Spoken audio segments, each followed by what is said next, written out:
As you're aware, this is week 3 of the CEO Roundtable series, the 6 Dimensions of Live in the New World, brought to you by CISO and MGG and also sponsored by Freeman.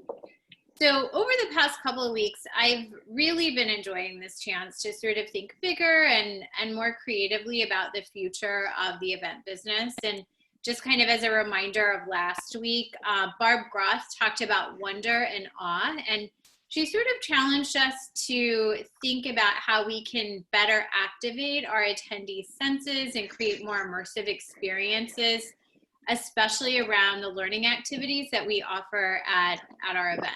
And in our peer groups, we then talked about, some ideas to move beyond like the traditional conference lecture with more learning by doing and engaging experiences. And in my group, we talked about how, we all sort of believe this is going to become increasingly important as we return to live events as a way of sort of convincing audiences why they should come back instead of continuing to do their learning online. And I know the facilitators meet and kind of talk about, what we discussed afterwards. And I know in another group, they talked about the importance of sort of applying all of these theories to creating better online learning experience as well. So thinking less, even in that format, about like just one-way lectures and thinking more about entertainment and engagement.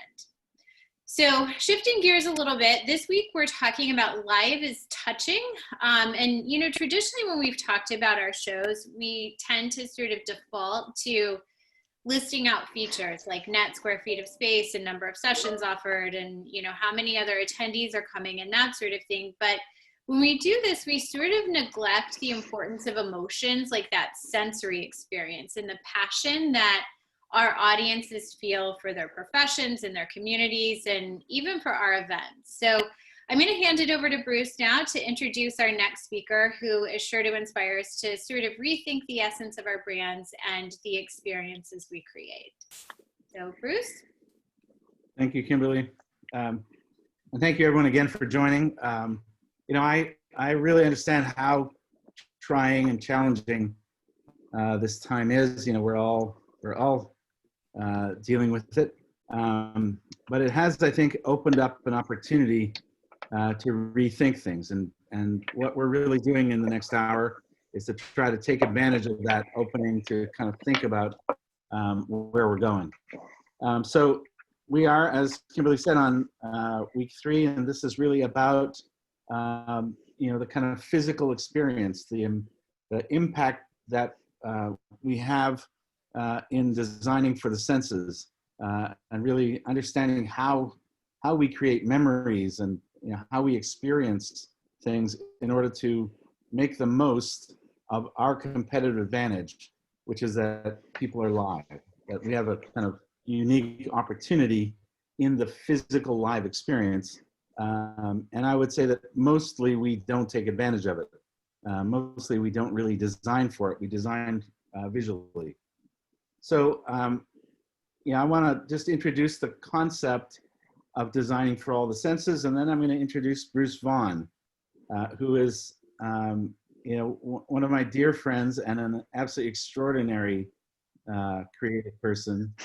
He would he finds that amazing, but it's not. He's really one of the most extraordinary creative people I've ever worked with. He is the CEO of Dreamscape and the former co-CEO of Disney Imagineering, and he's going to take us through some thinking that I think will be very productive for us. So I just want to start with this concept of designing for all the senses.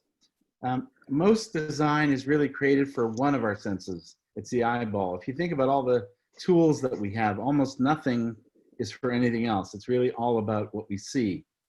But we actually, experience design with our senses. Our mind is not our brain. Our mind is really our entire body. And we experience the world through the interface of our senses, not just one sense, but really all of them. if we think about design as a time-based physical sensory experience, as we talked about in the first week, you know, our real experience is a physical, you know, interactive experience of the world. An environment, our shows, our experiences, are experienced as a physical movement through time, affecting air, light, sound, smell, touch. We're really, you know, unconsciously, that's what's really going on. If time is the essence of design, our senses are the interface. That's how we actually know we're experiencing it. And so the competitive advantage of live experience is that it has the bandwidth of reality. Our body and mind are alive and fully engaged. When we orchestrate design for all the senses, we bring ideas to life, touching people profoundly, creating inspiration and memories that will last a lifetime. And that's really I think we have to think more about what our real product is. What we want is people walking out of the show with a memory. And we have an opportunity to do that in the way that we design the experience. And so that's what, that brings us to Bruce and the work that he has done. And I just want to welcome Bruce and really take it away, Bruce. Okay, well, thank you. Thank you, Bruce. Happy to be here. Very honored to be part of this. And I do think there's a very unique opportunity. Let me start with how Disney then relates to what I'm doing now with virtual reality, and how we've taken Dreamscape over 4 years from strictly an entertainment company to what we call an enterprise company that is now deeply into training and simulation for first responders, military, and education with Arizona State University, as well as bias training with police forces, and also experiential retail, which I think will be very relevant to you guys with some big brands. But in my prior life, as Bruce said, I was an Imagineer, and I ended up my last 9 years being the chief creative officer and co-running it. And you know, during that time, we reimagined the Disneyland park and California Adventure, and began the Star Wars work, but also probably built 2 cruise ships and several malls, Disney Springs, et cetera, but also at hotels. But the crowning jewel was Shanghai Disneyland, which was a greenfield site that took 11 years actually to get the deal done and built. Once that was over, and that was 4 years ago, I had just turned 50, and I thought I wanted to try something new, which I thought was going to be 2 years off. But I quickly ran into a guy by the name of Walter Parks. And for those who don't know, Walter is a big Hollywood producer. He actually started as a writer in his 20s. He's now in his 60s. He wrote War Games and Sneakers, but then he became a producer, mostly working with Steven Spielberg, and even ran DreamWorks Live Action with his wife for the first 12 years under Spielberg, Katzenberg, and Geffen. That's why Steven Spielberg is a big part of our company, as is Hans Zimmer. So we're very Hollywood centric. And when Walter and I got together, both of us were unimpressed with VR. We felt it was very impersonal. You know, you're in traditional VR, you're disembodied. You know, you're alone, very, very much alone. And most of the sensory experiences are very faked. You know, you're holding on some sort of controller with haptics that don't really map to how we function in the real world. But what I learned at Imagineering is the ability to sort of immerse people into environments. You know, one thing that, if you really look at Walt Disney's journey as a designer, you know, he took fairy tale books and created animated movies so you can be immersed in the fairy tales. And then even how he pushed the movie making experience with the multiplane camera, which allowed you to do camera moves for the first time ever into a animated movie versus just, you know, going side to side. And this again gives a greater sense of depth. He did the first stereophonic sound, again increasing immersion in the theater experience. But even at a theater, you know, I like to say when people in a movie, they don't feel like they've gone anyplace other than the movie theater. I go to the theater and then I watched this.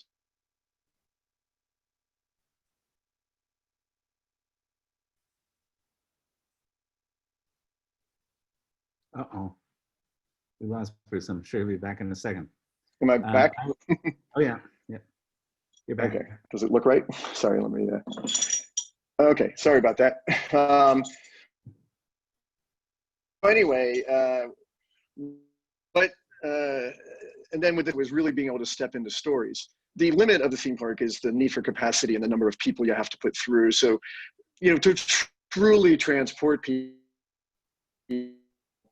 they create places and people do feel like they're on Star Wars or Cars Land if they've seen Cars, the movie, and they really feel like they've gone someplace special that only could otherwise exist in movies and imagination.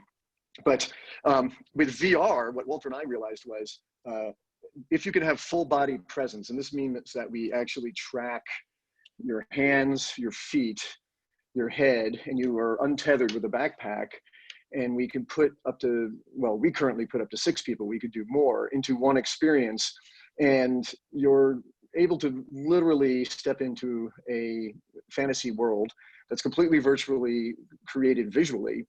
But we truly have control of all of your senses, because you've turned over basically you put on a digital blindfold, that we pump whatever images we want.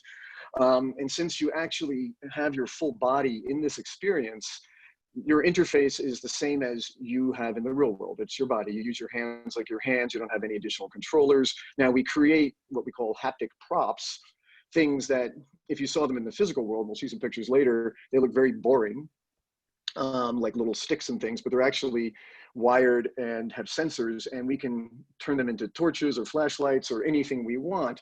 We have butt kickers, so we have vibration that's completely programmable. And what Bruce is showing here is Alien Zoo. And what we can do is create a pretty mind-blowing experience that some people describe as sort of like a ayahuasca trip, combined with reality. Because the first thing that happens is you're turned into an avatar, and we have everybody shake hands with each other. And this is almost like a mind-blowing thing, because you see a character and then you turn and shake hands, and they're like, oh my God, you're there, and we do scaling, so the same height as you are in the real world, and you really get a sense of, oh, this is my friends and family, and we're in this together. And our first one was Alien Zoo. It was actually a movie that it was an attempt to make a movie by Steven and Walter, but they can never figure it out at DreamWorks. And Steven's the one who said, hey, what if we do it as a VR experience?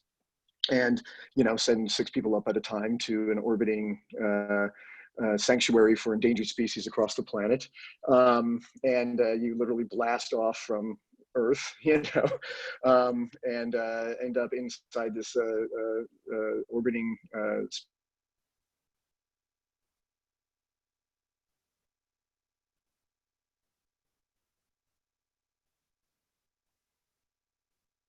Uh-oh, it appears we've lost Bruce again. He'll be back. So this is the lounge. Yeah, this is the first. Oops, I think. There you go. I think I'm back. Can you hear me? Sorry about that. The Wi-Fi is a little spotty, it seems.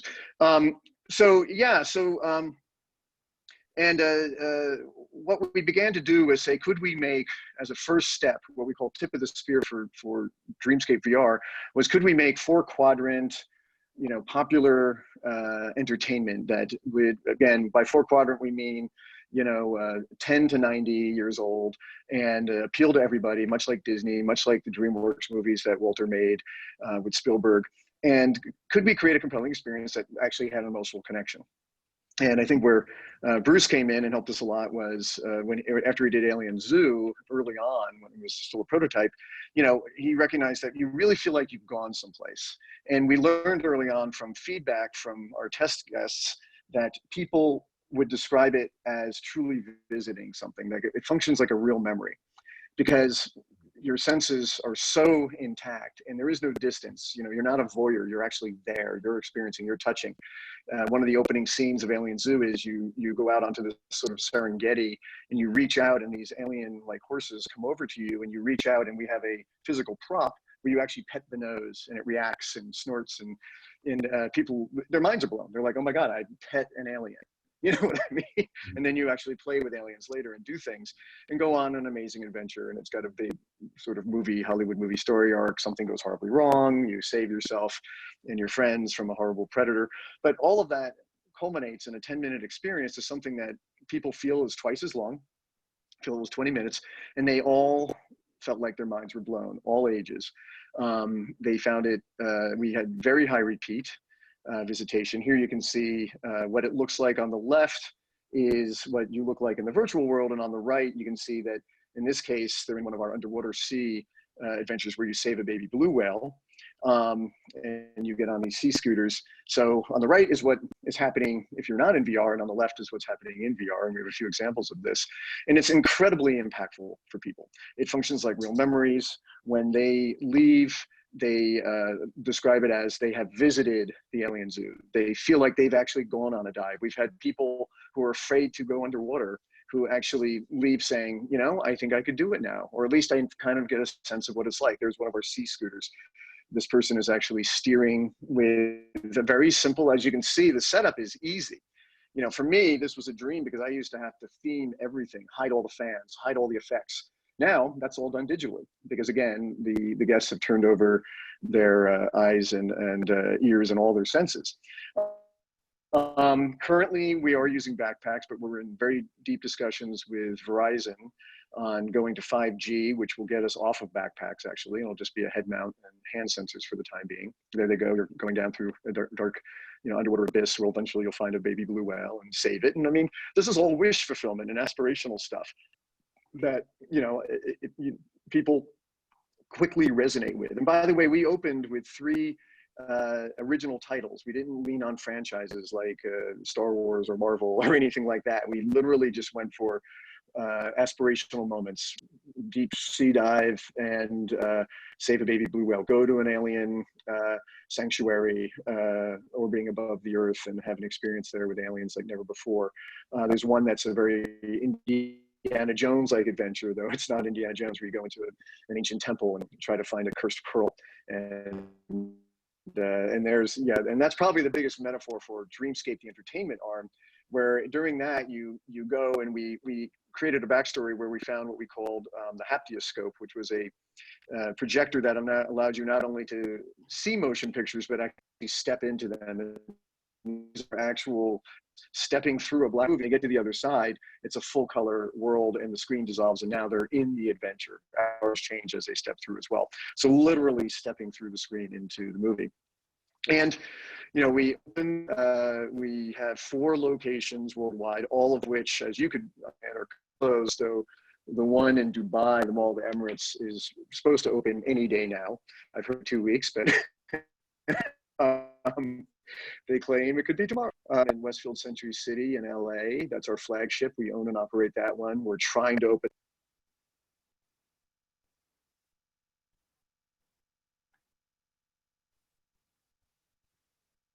So I think we may have lost Bruce again. One thing that happened in the process that was really interesting to me was that. Can you hear me? Yep, you're back. I was just saying that in the process, the thing that happened that was really fascinating to me is that people. Oh, Bruce. Hello, hello. Bruce, you're. Oh, hello. Can you hear me? Yep. Can you hear us? Let me just finish this thought. In the process, I think it was Walter who actually said the difference between this and anything else is that you're actually doing it. You're not seeing it. And you really, and if you look at the kind of design of the experience of the real kind of technology inside the pod, it's designed to produce the physical sensation of the experience. So that when when you go near the waterfall, you feel the water. When when you're moving, you feel the air rushing by you. You feel that you smell the animals when you come close to them. So the whole kind of integration that we've been talking about of physical and digital, where the physical and the digital, the kind of full bandwidth experience of reality is combined in this case with the digital reality to make a really powerful, convincing experience, as we've said, as if you've actually done it. And I remember when we first opened it, someone came out of they went in, had the experience, they came out and they said, wow, your space is huge in there. I mean, it must be gigantic. Because they were in Alien Zoo, which seemed like this giant dome, and in fact it was in a 10 by 10 booth. I mean, it's or maybe 15 by 15, something like that. So you have the kind of it really proves the case for what we already have. If you think about live experience, we can already do this if we design for it. If we really design to take advantage of it. So this is, I think I'm not sure we're going to get Bruce back at this point, but if he's, so this is an experience where you're actually interacting with kind of magical beings, and when you touch them, they kind of explode into a kind of kaleidoscope of color, and you can see the kind of what you're seeing internally in the space compared to what you're seeing physically outside. And then this is the lounge, and the concept that we developed was the concept of now boarding. Hi, Bruce. Could you guys hear me? Now we can, yeah. Yeah, I'm going to stay off video because I think it'll be easier. You don't need to see me anyway. So yeah, go ahead. The last slide, I'm just on the last slide of the lounge. And yes. So again, it was all this. Yeah, it's very Disney. Bruce came up with Now Boarding, which was brilliant because we see Dreamscape as a travel agency that can take you on adventures that transcend time, space, and dimension. And people really love that idea. We don't have show times. We have departure times, and it's very Disney-esque or theme park-esque, and people love it. They really get into it.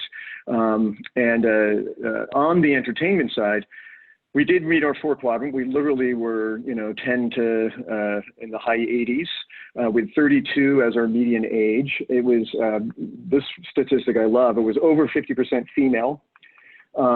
Very close. It was sort of 52% female, 48% male. And also another great thing is that from the 4 stores we had open over the last 4 years, we know from our feedback that people made a special trip to the mall for us. These were not people that typically, we did get some walk-in foot traffic, but over about 85% of the people made a special trip just to come to the Dreamscape experience, and then obviously spent more time at the mall. So, these are all great statistics. Now, in the time of the pandemic, obviously the stores got closed. Fortunately for us, in March, we had just pretty much closed our C round funding, and that's the use of funds were specifically directed towards what we call our enterprise businesses. So we were going to continue with our entertainment side. We're doing several other experiences that will roll out. We have a big plan to roll out in Europe and the Middle East, as well as across the United States and Canada.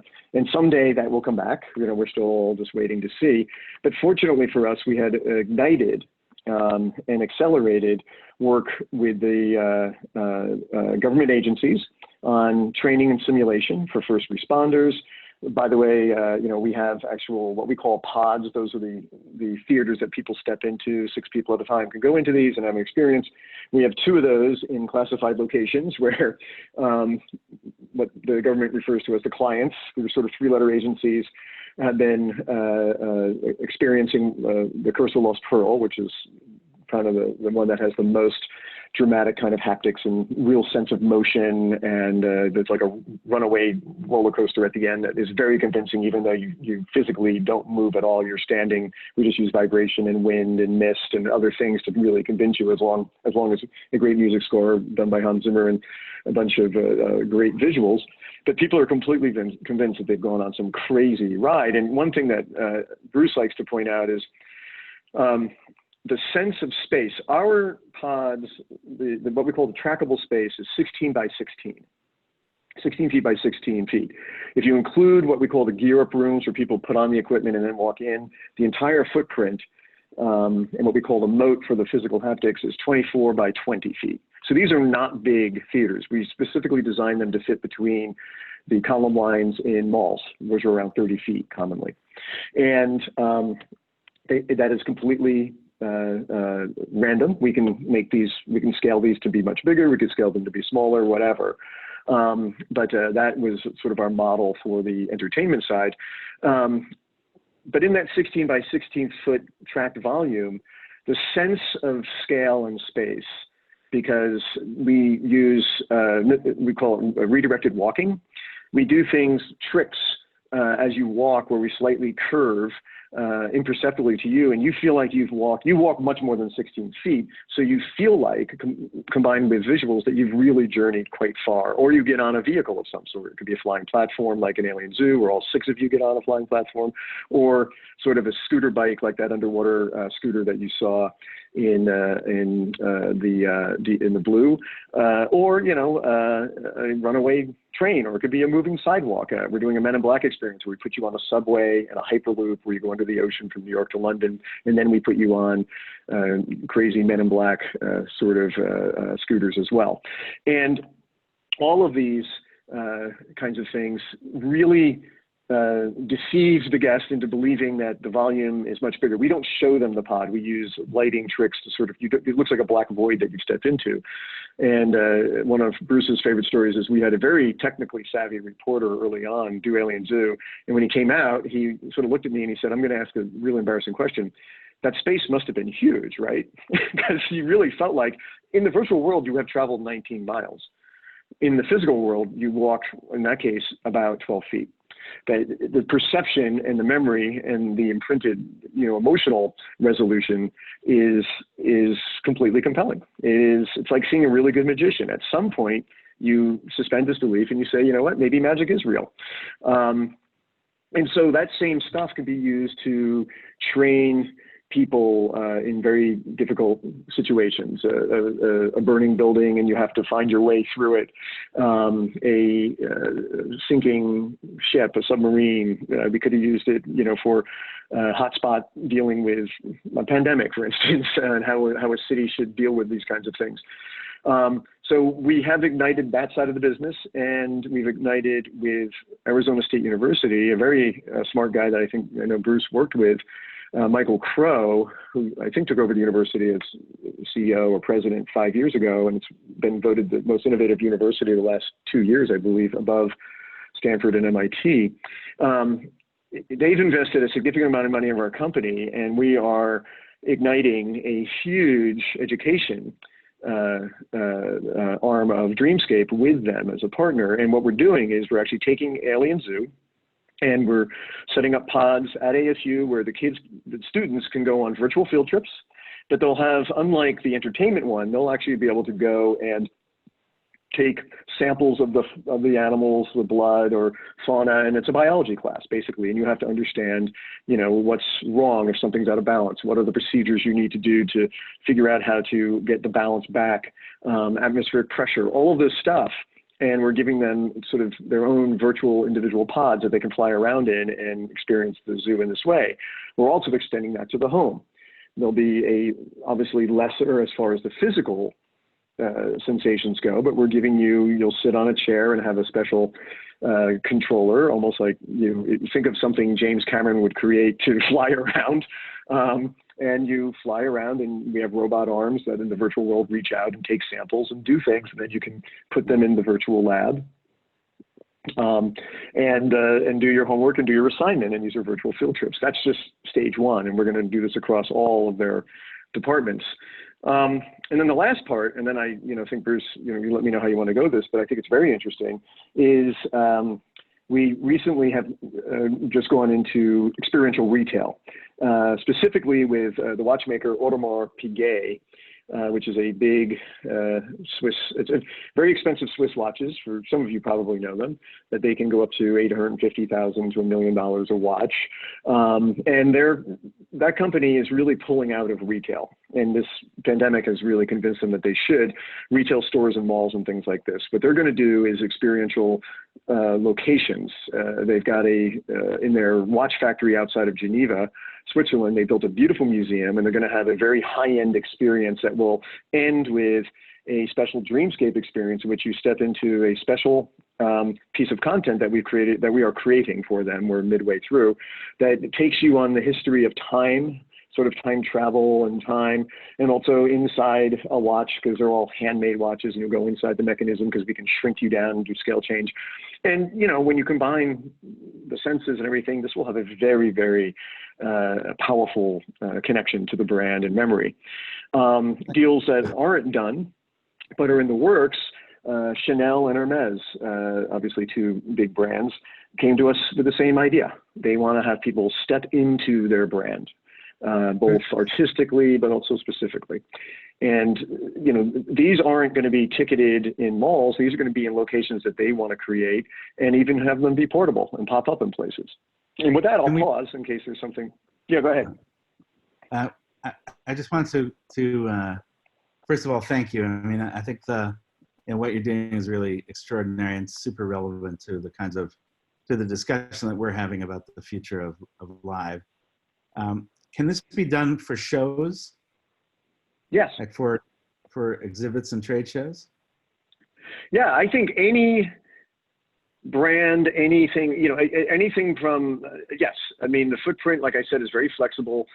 We've done shows. We've done CES, and we've done some shows in Europe that were really about recruiting talent. Actually, I don't know if it was CES. I'm trying to think which show it was, but it was a technical show. And we actually have a pop-up version that is, you can use truss, and you guys know all about that, and you guys could probably create something that would be even much more elegant and easier to take apart and put together than we ever could. But we've even done it with, tripods and sticks, because, we use Vicon cameras as tracking. They're the best. And you just have to have a certain number up. And it doesn't need to be 6 people. It could be 2 people. We think a shared experience is important to really reinforce it. It can be 1 person, but you do 2 people. But we can also go up to 12 people in a single track volume if that's what you want. And it can be everything from a simulation of a real product, because we can map the real product in the virtual world. So if there was something that you wanted people to touch, but you didn't want it to feel like it was at a trade show, but out actually in the field or someplace, in your home, to something that's much more, fantastical. Because once you're in the VR world, the biggest challenge, I think, creatively is anything's possible. So you have to really edit yourself and pull back. But absolutely, you can set these things up and put people in and completely transport them to places, like anywhere in the world. You could feel like you could be in the middle of, Vegas and feel like you were at the top of a pyramid in Egypt or whatever, and it's very instantaneous. It's within 30 seconds that people are like, whoa, I'm in a different place, All right. Thank you, Bruce. That's, I think it's just really mind-blowing what you're doing. So we're going to go to our, so go ahead. Yeah, and all I would say, Bruce, is, anytime any LA and wants to come by either Culver City, where our offices are, or our store, once you feel, if you happen to be there and feel safe enough, happy to do demonstrations of what we have and all that kind of stuff anytime. That's an open invitation. Or Dallas, or, we have other locations as well. I would highly recommend it. It is really mind-blowing. Okay, thank you, Bruce. We're going to go. All right, thank you. We're going to go to our breakouts now. I just wanted to end with 2 questions, which is, how are we leveraging our competitive advantage? If our real competitive advantage of live is the sensory experience, you think about what Bruce and his team has done with that. What are we doing? And are you integrating the senses in your experience? Are you really thinking about that and making it part of what you do? So with that, I just want to say thanks again to Bruce. Really, really great to have you. No, my pleasure. And let everyone know that next week we have Mark Mathieu, who's really also quite extraordinary. He's SVP of Transformation for Salesforce and the former head of global brand for Coca-Cola. And he's it should be really quite something.